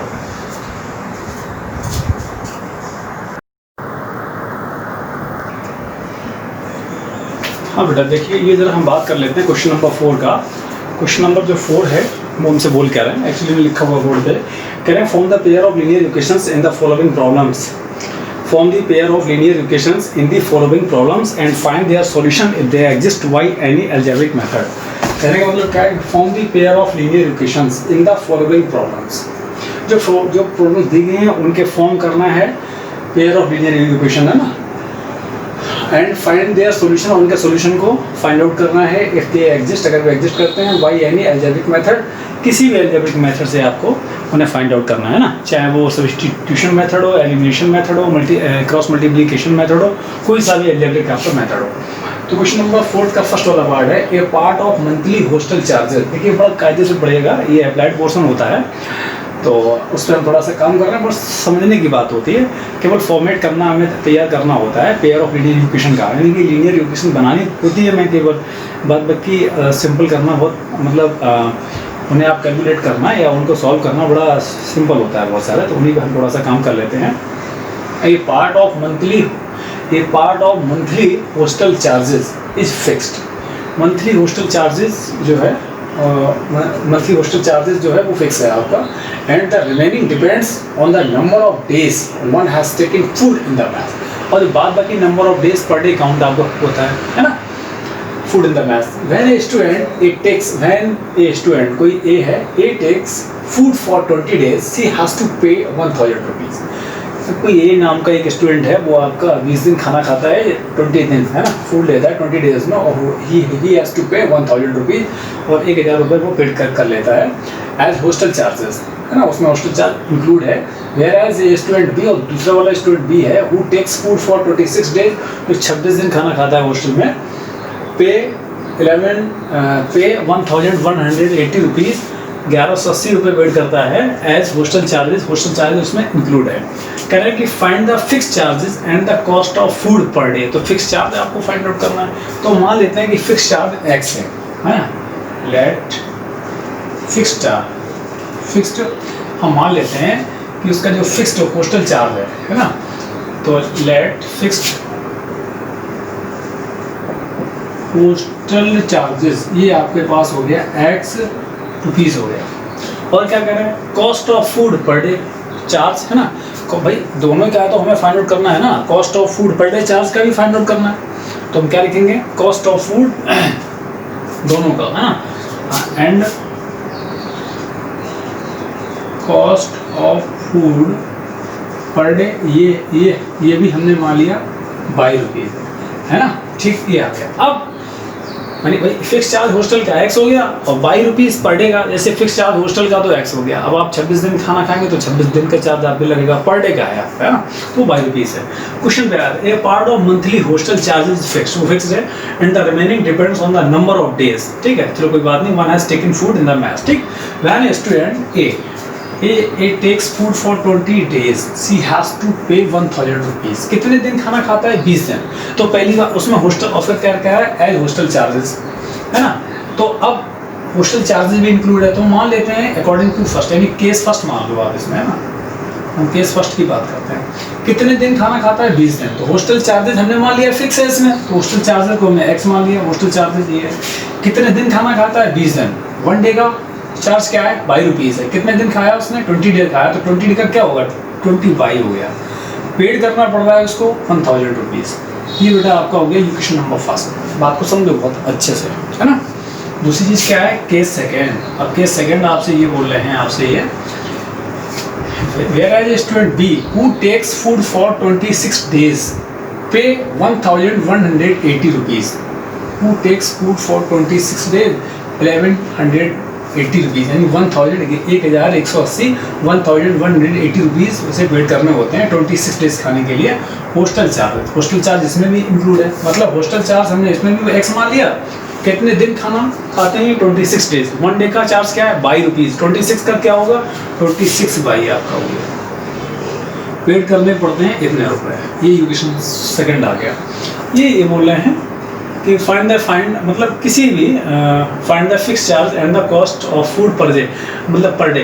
एल्जेब्रिक, किसी भी एल्जेब्रिक मेथड से आपको इसे फाइंड आउट करना है। तो हम करते क्या है बेटा, फर्स्ट माइनस का 2 करते हैं, फर्स्ट माइनस का 2। तो फर्स्ट क्या है, x + 20 बाई इज इक्वल, या ऐसा कर लो 2 माइनस का फर्स्ट कर लो, इक्वेशन 2 माइनस का फर्स्ट हो गया, x प्लस का 26 बाई इक्वल टू 1180 हो गया, और x प्लस का 20 बाई इक्वल टू 1000 आपके पास हो गया।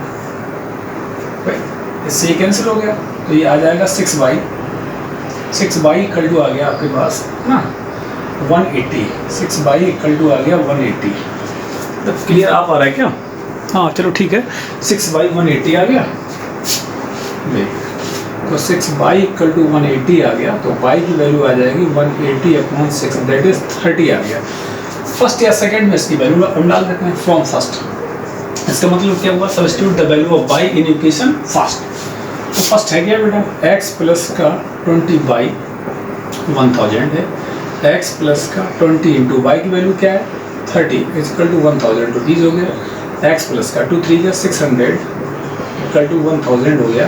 x की वैल्यू आ गई 1000 माइनस का 600 मीन्स 400, ये हो गया आपके पास 400 हो गया। और बाई की वैल्यू कितना है 30 है, और बाई की वैल्यू आ गई 30। मतलब क्या हुआ इसका, ये आ गया आपके पास। इसका मतलब हॉस्टल का जो फिक्स चार्ज है, यानी फिक्स जो चार्ज है आपका हॉस्टल का, वो आपने x माना था, और वो आ गया 400 रुपीज़। और बाई क्या है, पर डे का है ना, और cost of per day food का पर डे का जो कॉस्ट है वो क्या है, बाई है, और उसको वो आ गया 30 रुपीज़। यानी कि हॉस्टल का जो फिक्स चार्ज है वो आपका 400 रुपीज़ है, और 30 रुपये पर डाइट है। 30 रुपये नहीं, सॉरी, पर डे का चार्ज हो गया फूड का। The cost of food per day वो आपका हो गया, the cost of food per day वो आपका हो गया 30 रुपीज़ हो गया, और ये भी हो गया आपके पास रुपीज़ हो गया। तो क्वेश्चन समझ में आ गया होगा, ऐसी कोई दिक्कत वाली इसमें बात नहीं होगी बेटा, है ना। देखिए बेटा, क्वेश्चन नंबर 4 का सेकंड वाला पार्ट है, कह रहा है a fraction becomes 1/3 when 1 is subtracted from the numerator, and it becomes 1/4 when 8 is added to its denominator. Find the fraction. तो फ्रैक्शन को पहले मान लेते हैं, है ना। आप क्या लिखेंगे, let the fraction is, आपने मान लिया x/y। x क्या है बेटा, न्यूमरेटर है, एक्स इसमें क्या है, न्यूमरेटर है, बाई क्या है, डिनोमिनेटर। केस फर्स्ट की अगर हम बात करेंगे तो केस फर्स्ट आपसे क्या बोल रहे हैं, ए फ्रैक्शन बिकम्स 1/3, कोई फ्रैक्शन है आपके पास x/1, ये हो जाती है 1/3 का when 1 is subtracted from the numerator, जब आप न्यूमरेटर में से 1 को आपने माइनस कर दिया, ठीक है। ऐसे आप क्रॉस मल्टीप्लिकेशन आप करेंगे तो आ जाएगा 3x minus 1 equal to y, 3x minus 3 equal to y, 3x minus y equal to 3 आ गया, इक्वेशन फर्स्ट आ गया, ठीक। के सेकंड की हम बात कर लेते हैं, ये हमने सेकंड की बात करते हैं। इट बिकम्स 1/4, क्या बिकम्स, फ्रैक्शन, ये क्या हो जाती है, 1/4 हो जाती है। When 8 is added to its denominator, इसके डिनोमिनेटर में अगर हम 8 को ऐड करते हैं, मेरी बात को समझ में आ रहा है ना, when 8 is added to its denominator, करके क्रॉस मल्टीप्लाई करेंगे बेटा, 4x is equal y plus का 8 आ गया, 4x minus y equal to 8 आ गया, इक्वेशन सेकंड आ गया, यानी है क्या बेटा, फर्स्ट इक्वेशन क्या है, फर्स्ट आपका ये आ गया 3x minus y equal to 3, equation first है, और सेकंड है 4x minus y is equal 8 हो गया, ये आपका सेकंड है।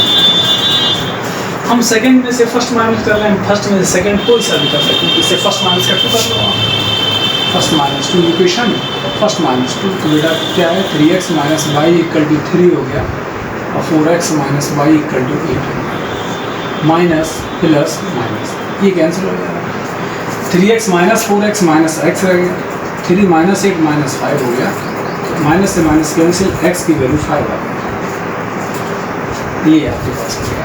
अब जब x की 5 आ गई तो हम चाहे x की वैल्यू चाहे फर्स्ट में डाल दें चाहे सेकंड में डाल दें, क्या लिखोगे, putting the value of x, putting the value of x in equation first में देख, फर्स्ट क्या है 3x minus y equal to 3 है, 3 इंटू एक्स की वैल्यू क्या है 5 माइनस y, 3 5 या 15 माइनस y इक्वल टू ये आ गया, माइनस y इज इक्वल हो जाएगा 3 माइनस 15 माइनस का माइनस y माइनस 12, y की वैल्यू आपके पास 12, x भी है y भी आ गया, फ्रैक्शन क्या होगा, तो बेटा फ्रैक्शन हमने माना क्या था, x अपॉन y माना था, और x की वैल्यू 5 है, y की वैल्यू आपके पास 12 है, तो हमारा आंसर आ गया 5/12, ये आपका आंसर। क्वेश्चन नंबर 4 का सेकंड पार्ट हो गया, नोट कीजिए, हम 4 का सेकंड, हम थर्ड वाले पार्ट पे बात करते हैं। देखिए बेटा क्वेश्चन नंबर 4 का थर्ड वाला पार्ट आप देखिए, Yash scored 40 marks in a test, Yash scored, Yash ने स्कोर किया 40 मार्क्स इन ए टेस्ट, कोई test, getting 3 marks for each right answer, सही आंसर के लिए उसे 3 मार्क्स मिलते हैं, and losing 1 mark for each wrong answer, और रॉन्ग आंसर के लिए, गलत आंसर के लिए उसे 1 नंबर उसका कट जाता है, had 4 marks been awarded for each correct answer, मतलब 4 मार्क्स उसे अवॉर्ड किए जाते हैं राइट आंसर के लिए, एंड 2 मार्क्स बीन डिडक्टेड, और 2 नंबर काट लिए जाते हैं फॉर ईच इनकरेक्ट आंसर, गलत आंसर के लिए, then Yash would have scored 50 marks, तब उसे 50 नंबर मिलते हैं। तो how many questions were there in the test, कितने क्वेश्चन थे, क्वेश्चन हम राइट वाले और रॉन्ग वाले दोनों मान लेते हैं, भाई करेक्ट आंसर वाले कितने क्वेश्चन हैं और इनकरेक्ट आंसर वाले कितने क्वेश्चन हैं, हम यही तो मानेंगे, तो let the number of correct answer, है ना, तो आप क्या लिखेंगे, let the number of correct answer, हमने x मान लिया, भाई करेक्ट आंसर वाले x क्वेश्चन है, और let the number of incorrect answer, और गलत आंसर वाले y क्वेश्चन है ना, एंड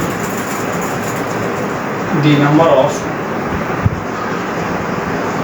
इनकरेक्ट आंसर, या फिर जिसे कहेंगे कि रॉन्ग आंसर,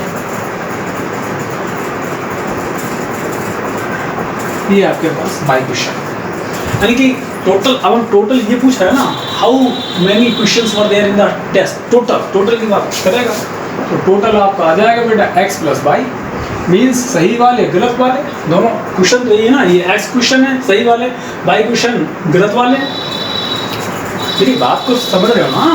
अब केस फर्स्ट पे आते हैं,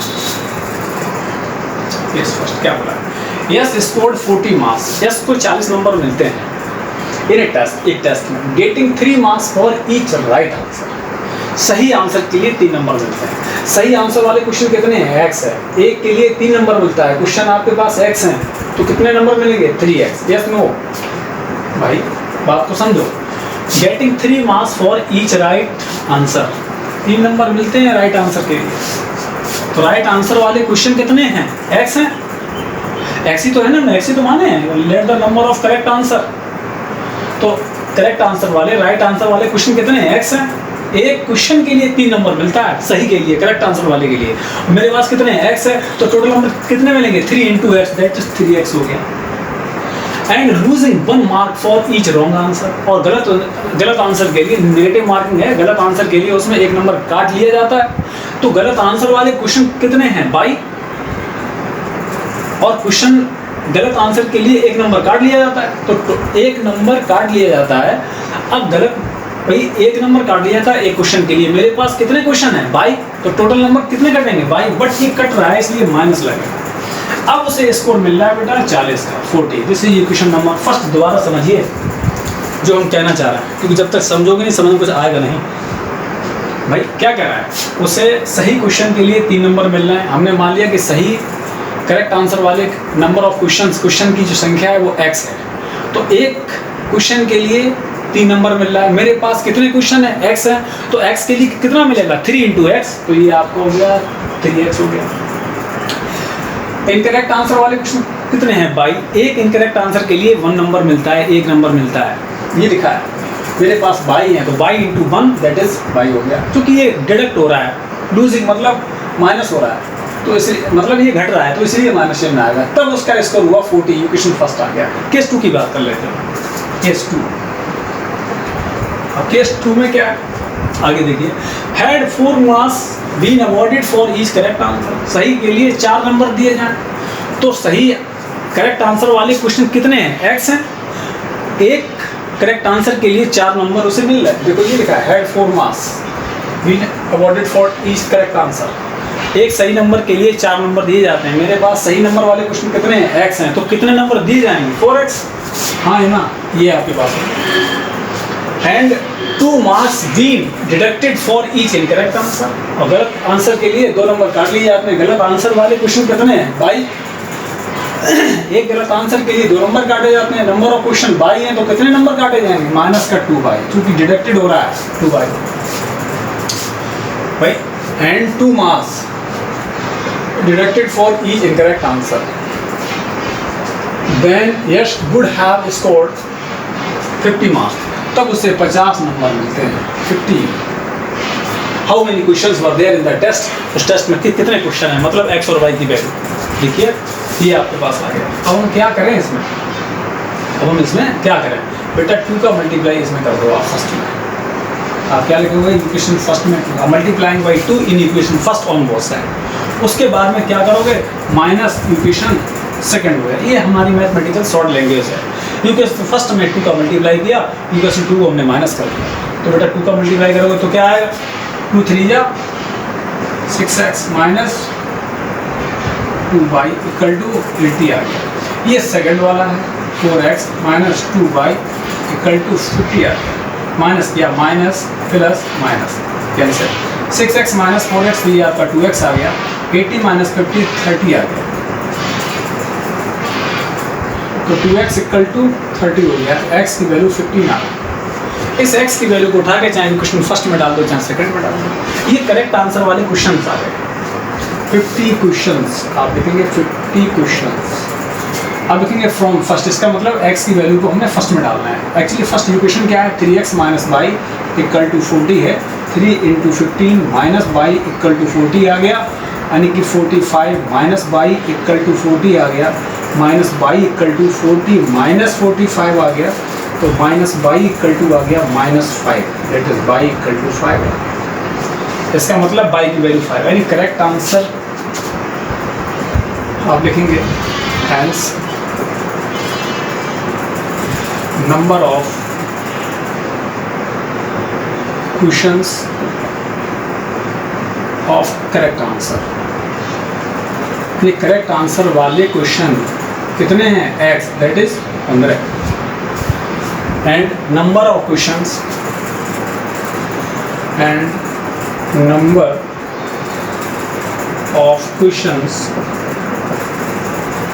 ऑफ इनकरेक्ट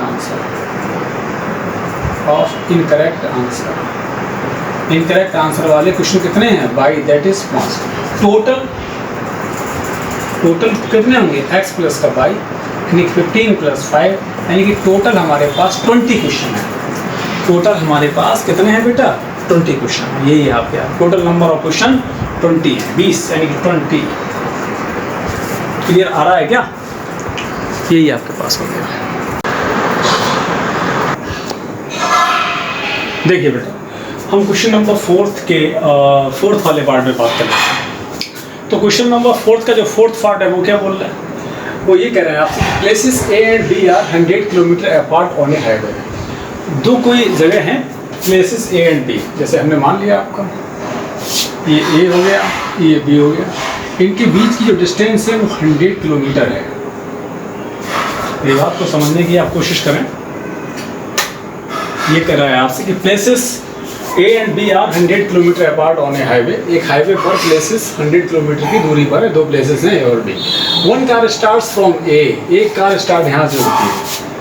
कार हमने फर्स्ट मान लिया, start from A and another car start from B at the same time. और दूसरी वाली जो कार है वो यहाँ पे स्टार्ट होगी। हम कार मान लेते हैं सेकेंड, ये मान लेते हैं first. If the car travel in the same direction at the different speed they meet in 5 hours। अब होता क्या है कि वो सेम डायरेक्शन में काम कर रही हैं। अगर ये इस साइड जाएगी तो इसका मतलब ये भी इस साइड जाएगी। और 5 घंटे बाद आफ्टर 5 मिनट्स में यहाँ पे कोई पॉइंट सी है, यहाँ पे मिल जाती है। कार ए भी आफ्टर 5 hours यहाँ पहुँच जाती है, कार बी भी 5 घंटे बाद यहाँ पे पहुँच जाती है। ये बात को समझने की आप कोशिश करें बहुत, ठीक है। तो if they travel towards each other, ये केस 2 है, तो दे meet in 1 hour, what are the speed of 2 car. हम केस फर्स्ट की बात कर रहे हैं, केस फर्स्ट की बात। क्वेश्चन ये कह रहा है कि ए और बी दो पॉइंट हैं जो 100 किलोमीटर की डिस्टेंस पर एक दूसरे से दूर है। एक कार पॉइंट ए पर है, एक कार पॉइंट बी पर है, और फिर क्या करते हैं, eight the same time car point A से चलना स्टार्ट करती है, बी से भी चलना स्टार्ट करती है। डायरेक्शन सेम है। अगर इसकी वाली ये डायरेक्शन है तो इसकी ये, अगर इसकी ये है तो इसकी, दोनों की डायरेक्शन सेम है। और 5 घंटे बाद वो, यानी after 5 hours they meet each other, बे यहाँ पे मिल जाती है, पॉइंट सी है 5 घंटे बाद। यानी कि कार ए आफ्टर 5 hours यहाँ पहुँच जाती है, बी भी यहाँ पहुँच जाती है। तो अब जरा थोड़ी सी हम स्पीड की, तो अब कह रहा है कि what are the speed of the cars. हम स्पीड की बात मान लेते हैं। Let the speed of first car, हम मान लेते हैं x kilometre per hour, and the speed of second car, ये हमने मान लिया 22 किलोमीटर पर आवर। बी की स्पीड क्या है? 22 किलोमीटर पर आवर है। ए की स्पीड क्या है? x kilometre per our. 5 घंटे बाद एक दूसरे को सी पे मिलती हैं, यानी कि 5 hours में ये वहां से, देखो एक हमारा फार्मूला होता था बेटा, speed is equal to distance upon time, यही तो होता था ना। तो डिस्टेंस इज इक्वल यहां से आएगा क्या? डिस्टेंस इज इक्वल आएगा स्पीड इनटू टाइम इनटू ये टाइम आ गया। यानी कार ए जो है 5 hours में कितनी डिस्टेंस कवर करती है? 5 hours में यहाँ तक आ जाती है। तो distance covers by car A in 5 hours। Distance covered by car first in 5 hours। भाई क्वेश्चन कह रहा है ना, हम थोड़ी कह रहे हैं। One car start from A and another car B at the same time, दोनों सेम टाइम स्टार्ट होती हैं। If they car travel in the same direction at the different speed they meet in 5 hours, 5 घंटे बाद ये मिल जाती हैं। तो 5 घंटे कार ए के द्वारा 5 घंटे में चली गई दूरी, या car A in 5 after 5 minutes कहाँ तक पहुंच जाएगी? सी पर ये पहुंच गई। तो distance cover by car first in 5 hours. तो distance covered by car first in 5 hours. Distance होता है क्या, स्पीड इनटू टाइम। स्पीड क्या है x और टाइम क्या है 5, दैट इज 5x हो गया, 5x। ठीक, अब क्या लिखेंगे, distance covered by car B, distance covered by car second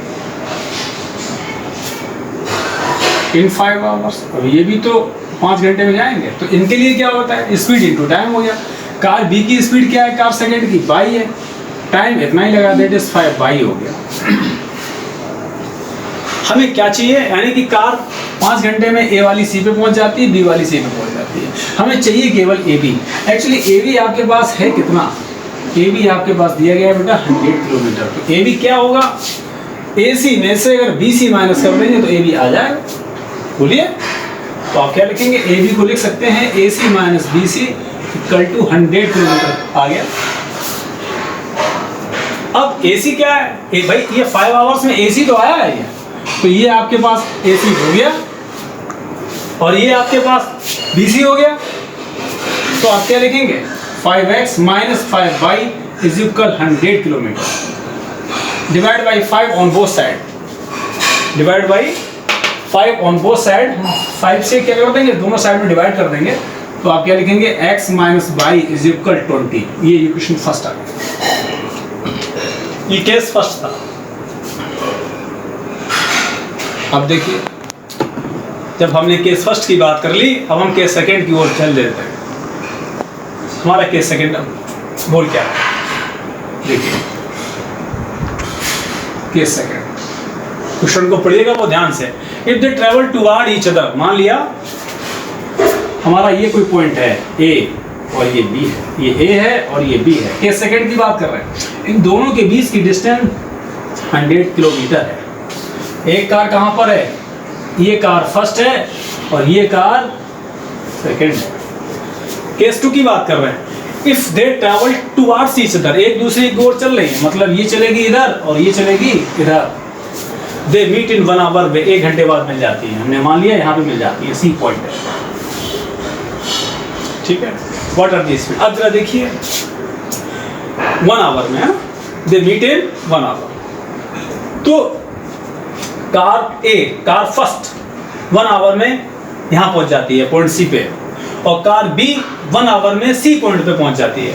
तो distance covered by car first in 1 hour, क्या लिखेंगे आप, डिस्टेंस, ध्यान दीजिए, distance covered by car first, distance covered by car first in 1 hour is equal, distance होता है क्या, speed into ये टाइम होता है भाई। Distance covered by car 1 that is AC, और एसी की वैल्यू होगी क्या, स्पीड इनटू टाइम होगा। स्पीड क्या है कार फर्स्ट की, x है और टाइम लगा 1, दैट इज x आ गया भाई। Distance is equal speed into time ही तो होता है। स्पीड क्या है कार फर्स्ट की, x किलोमीटर पर आवर है, बट टाइम कितना लगा 1 आवर। तो 1 आवर में ये कार फर्स्ट ए से सी तक ये पहुंच गई। चलिए आगे, and distance covered by, distance covered by car second in 1 hour. ये अब सेकेंड क्या है, बी से सी तक आ गई, यानी बी सी हो गई। तो distance covered by car second that is speed into time होगा भाई। स्पीड इनटू टाइम, तो स्पीड क्या है कार सेकेंड की बाई, और टाइम कितना लगा 1, दैट इज बाई आ गया। अब एक्चुअली ए भी हमारे पास क्या है, ये थोड़ा हम यहां से यहां जाते हैं, यहां से। अब हमारे पास दिया गया है A B is equal 100 kilometre, A B is equal बेटा दिया गया है 100 किलोमीटर। ए बी होगा क्या, ए सी प्लस बी सी होगा, यानी कि ए सी प्लस का B C equal to 100 kilometre. A C की वैल्यू अभी आपने निकाली x और बी सी की वैल्यू निकाली y इज इक्वल 100 आ गया, इक्वेशन सेकंड आ गया। अब फर्स्ट एंड सेकंड को हम दोनों को सॉल्व कर लेंगे। आप चाहे तो सब्स्टिट्यूशन मेथड से सॉल्व कर लें, चाहे तो आप एलिमिनेशन मेथड से सॉल्व कर लें, और चाहे तो आप क्रॉस मल्टीप्लिकेशन से आप सॉल्व कर लें। तो चलिए हम जरा इस क्वेश्चन को सॉल्व करते हैं मल्टीप्लिकेशन मेथड से, है ना। आप देखिएगा, इतना तो नोट कर लिया होगा ऊपर वाला आपने, है ना, कोई दिक्कत वाली बात नहीं है। देखिए, तो अब जो हमारे पास दो इक्वेशंस आए हैं, इनको हम जरा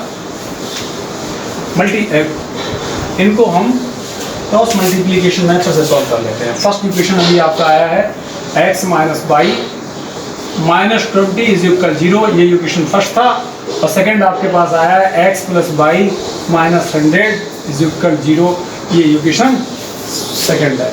बाई आप देखेंगे by cross multiplication method, cross multiplication method इससे होगा क्या, अब देखिए भाई बेटा, हम लिखेंगे क्या, x upon minus y upon 1 upon x, by का कोफिशिएंट क्या है, -1 इंटू -100, -1 इंटू -100 हो गया, माइनस का 1 इंटू माइनस का 20 हो गया, बाई अपॉन 1 इंटू -100 हो गया, -1 इंटू माइनस का 20 हो गया। ठीक भाई, -1 इंटू -100 हो गया, माइनस का 1 इंटू -20 हो गया, 1 इंटू -100 हो गया, माइनस का 1 इंटू -20 हो गया, 1 इंटू 1 हो गया, माइनस का 1 इंटू -1 हो गया। ऐसे हम थोड़ा सा और सॉल्व कर लेते हैं। x अपॉन माइनस माइनस हो जाएगा, प्लस माइनस माइनस हो गया, प्लस माइनस बाई अपॉन -100 हो जाएगा, माइनस माइनस प्लस का 20 हो गया, 1 अपॉन 1 और माइनस माइनस हो गया +1, यानी x upon 1 to 0 minus y upon -80 is equal 1 upon 2, minus से minus cancel, x upon 1 to 0 y upon 80 1 upon 2 हो गया। एक बार हम इसको वो ले लेते हैं। तो जब आपने लिया x upon 1 to 0 is equal 1/2, तो x की वैल्यू आ जाएगी 1 to 0 अपॉन 2, दैट इज 60। अब ये से x क्या थी, स्पीड ऑफ फर्स्ट कार, तो आप क्या लिखेंगे, स्पीड ऑफ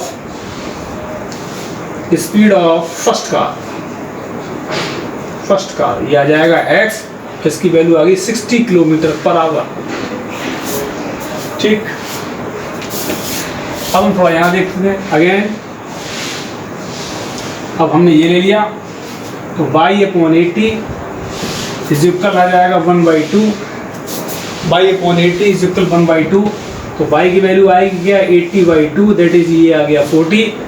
तो बाई इज इक्वल, ये implies that y equal to 40 आ गया। बाई था क्या, स्पीड ऑफ सेकंड कार, यही आपने बाई माना था, और ये आ गया 40 किलोमीटर पर आवर।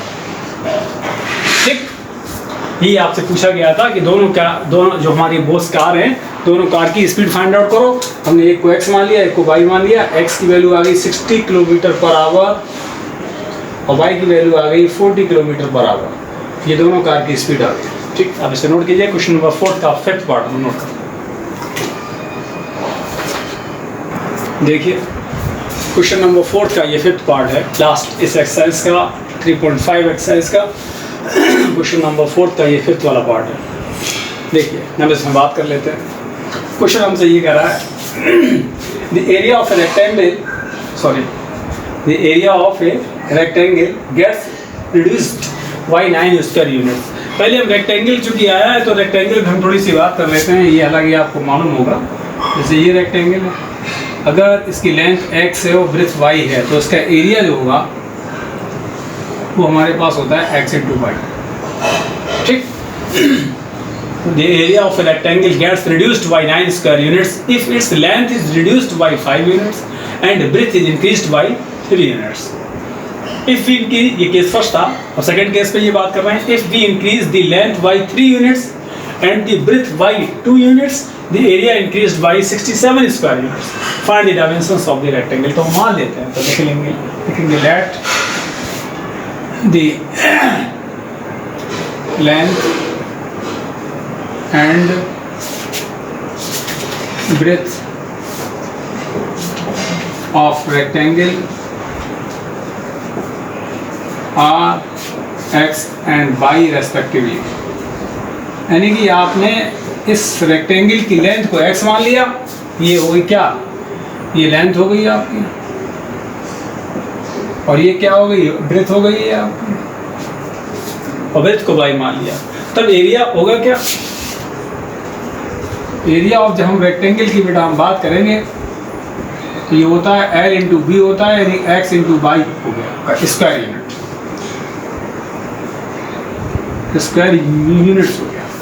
अब चलिए देखिए, अब हम केस फर्स्ट में बात कर लेते हैं। केस फर्स्ट में क्या कह रहा है, the area of a rectangle gets reduced. पहले हमारा एरिया क्या था, पहले हमारा एरिया था एक्स वाई।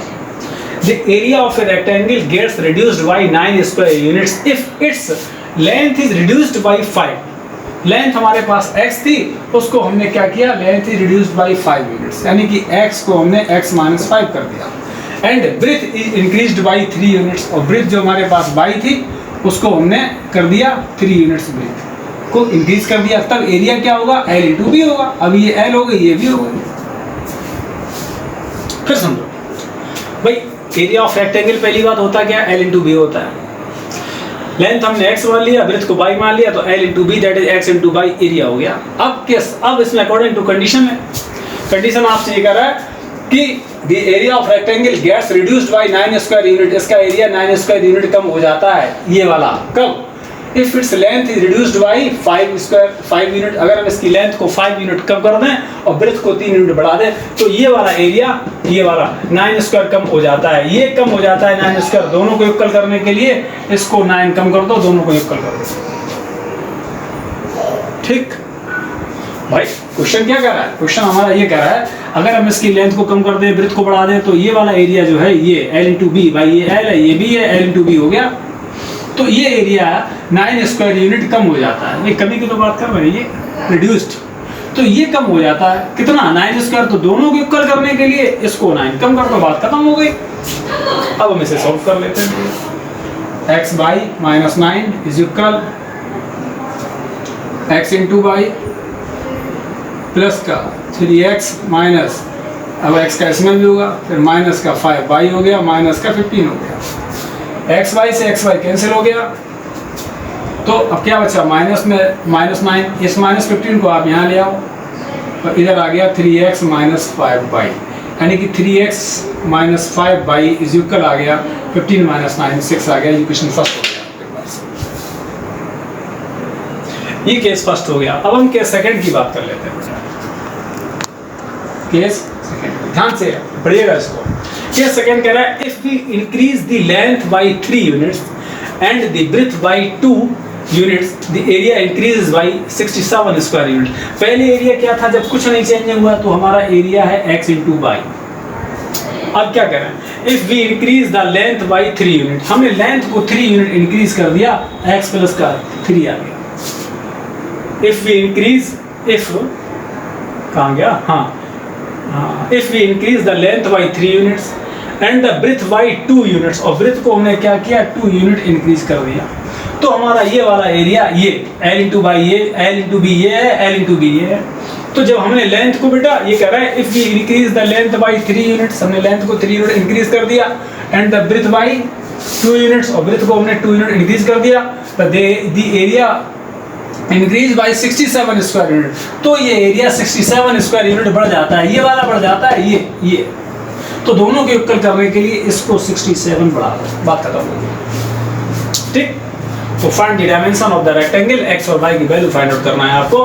तो देखिए x y plus 67 is equal x into y, फिर 2x हो गया प्लस 3y हो गया, और प्लस का हो गया 6, 3 2 6 हो गया। एक्स वाई से एक्स वाई कैंसिल होता है, क्या बचता है 67, इसको यहाँ ले आओ तो माइनस का ये 6 बचेगा, 2x प्लस 3y हो गया, यानी कि 2x plus 3y is equal 67 minus 61 हो गया।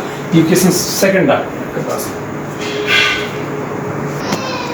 अब हमारे पास दो इक्वेशन आ गए, एक तो ये आ गया और एक ये वाला आ गया। अब इन दोनों को चाहे तो आप सब्स्टिट्यूशन मेथड से सॉल्व कर लें, चाहे एलिमिनेशन मेथड से सॉल्व कर लें। जब तक क्वेश्चन में आपसे कहा ना जाए मेथड का डिस्क्राइब ना किया जाए, तब तक आप स्पेशल मेथड नहीं इस्तेमाल करेंगे। जो ठीक लगेगा वो वाला आप लगाएं। तो चूंकि ये दोनों इक्वेशन को मल्टीप्लिकेशन क्रॉस मल्टीप्लिकेशन मेथड से सॉल्व करते हैं, क्योंकि एक्सरसाइज ही उसी की है ना। तो अब जरा अब देखिए इक्वेशन फर्स्ट और सेकंड, है ना, ये तो सब नोट हो गया होगा आपका। अब हमारे पास जो बेटा दिया गया है एक्चुअली, जैसे ये फोर्थ का फिफ्थ वाला पार्ट था, इक्वेशन फर्स्ट आपके पास है 3x minus 5y minus 6 is equal 0, equation first हो गया। और सेकंड वाला क्या है 2x प्लस 3y और माइनस 61 इज इक्वल 0, ये सेकंड वाला पार्ट हो गया। अब इन दोनों इक्वेशन को हमें क्रॉस मल्टीप्लिकेशन मेथड से हमें सॉल्व करना है, तभी हमारी लेंथ और ब्रेथ आएगी ऑफ रेक्टेंगल, यानी रेक्टेंगल की डायमेंशन हमारी तभी आएंगी। देखिए x upon minus y upon is equal 1 upon हो गया। x को हमने दबा लिया तो माइनस 5 इंटू माइनस का 61 हो गया, माइनस का 3 इंटू माइनस 6 हो गया, 3 इंटू माइनस का 61 हो गया, 2 इंटू माइनस का 6 हो गया, 3 इंटू 3 हो गया, माइनस का 2 इंटू माइनस 5 हो गया। अब देखिए इसका मतलब x अपॉन माइनस माइनस हो गया प्लस 5 1 जा 5, 5 6 जा दिस, प्लस 3 6 जा 18, ये माइनस माइनस है ना, is equal minus y upon minus का दिस प्लस का ये 12 हो गया, 1 अपॉन 9 प्लस का 10। अब देखिए x अपॉन ये 3 2 3 आ गया, माइनस बाई अपॉन 1 7 ये आ गया, इक्वल टू 1 अपॉन ये 19 हो गया। ठीक, ये से कैंसिल हो गया, x अपॉन 3 2 3 हो गया, 1 7 3 हो गया, नहीं सॉरी 1 7 1 हो गया, इज इक्वल 1 अपॉन ये 19 हो गया। अब एक बार हम इसको ले लेते हैं। देखिए आप क्या लिखेंगे, क्योंकि x अपॉन 3 2 3 इज इक्वल आ गया 1 अपॉन 19, यानी x की वैल्यू आ जाएगी 3 2 3 अपॉन 19 आ गया। डिवाइड कर लेते हैं इसमें,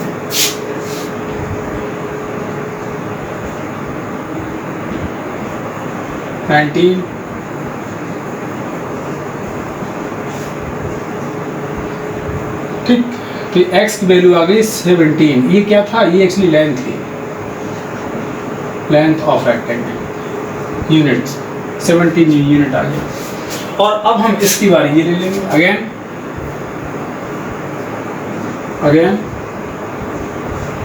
बाई अपॉन 171 1 अपॉन 19 हो गया, यानी कि बाई की वैल्यू देखेंगे तो 171 अपॉन 19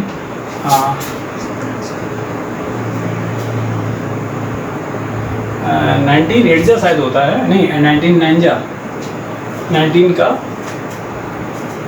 हाँ 9 जा ही होता है, 19 9 जा।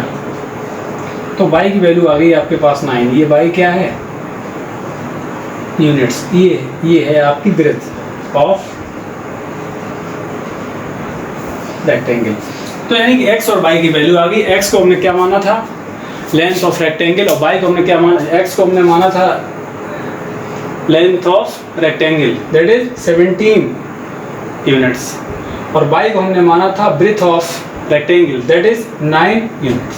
तो डायमेंशंस की बात कर रहा था, हमारे पास ये डायमेंशंस आ गई, लेंथ और ब्रेथ आ गई 17 और 9 यूनिट्स आ गई। यहाँ पे आपका ये एक्सरसाइज 3.5 कंप्लीट होती है ना। और चूंकि सारे के सारे पार्ट हो गए हैं इसमें, है ना, कोई दिक्कत तो आएगी नहीं। अगर आए तो डिस्क्रिप्शन में आप उनसे पूछ सकते हैं, बाद बाकी आज से इसको यहीं पर रोक लेते हैं। अगले वाली लेक्चर पर, अगली वाली एक्सरसाइज पे हम बात करेंगे 3.6 में, है ना। अगले वाले लेक्चर पर हम अगली वाली एक्सरसाइज पे बात करेंगे, ठीक है। Thank you.